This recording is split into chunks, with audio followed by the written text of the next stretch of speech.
और एक दिन मैंने कहा था आरएसएस को सावधान रहना चाहिए। 2-4% जो हमारी प्राचीन शास्त्र सम्मत मान्यताएं शेष रह गई हैं, उनको नष्ट करने के लिए आरएसएस का मस्तिष्क उद्यत है। अंतरजातीय विवाह करो। वर्ण संकरता हमारे यहाँ पतन का द्योतक है। अब आरएसएस पानी पी पीकर वर्ण संकरता का प्रचार कर रहा है। इसका अर्थ आरएसएस के मस्तिष्क से अंग्रेज बोल रहे हैं। यही अंग्रेजों की विशेषता है। किसके मुख से वे क्या बोल दें कुछ पता नहीं। इसके लिए अंग्रेजों को कुछ प्रयास करने की आवश्यकता नहीं है।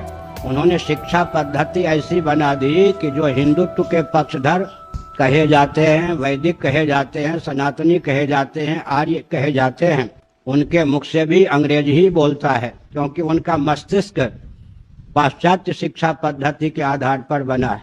मैंने एक दिन कहा था जिनके यहाँ छात्र धर्म का विलोप हो गया, वर्ण धर्म का विलोप हो गया, वे अंग्रेज वैकल्पिक छात्र धर्म को दृढ़तापूर्वक स्थिर रूप दे रहे हैं। तभी तो अमुक वंश का व्यक्ति राज पद प्राप्त कर सकता है, राजा हो सकता है या रानी हो सकती है।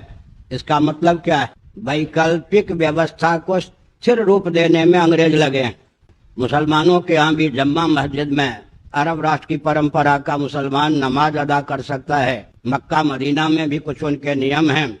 अन्य देशों के मुसलमान एक नंबर के मुसलमान नहीं माने जाते। हमारे यहाँ तो कोई रागत द्वेष मूलक भेद नहीं है।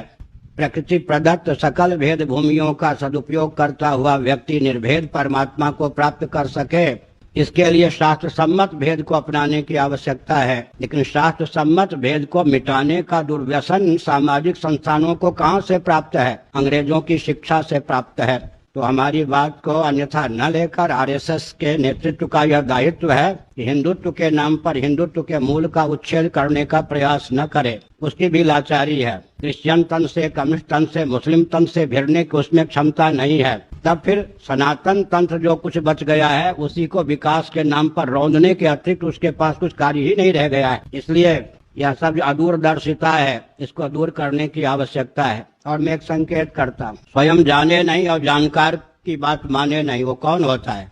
वर्णम व्यवस्था में दर्शन, विज्ञान और व्यवहार तीनों का सामंजस्य है। अपने आप तो कोई वर्ण व्यवस्था के महत्व को समझ सकता नहीं। इसीलिए भगवत गीता के 12वें अध्याय में भगवान ने संकेत किया, श्रेयो ही ज्ञानम अभ्यासात्, किसी वस्तु की सम्यक जानकारी प्राप्त किए बिना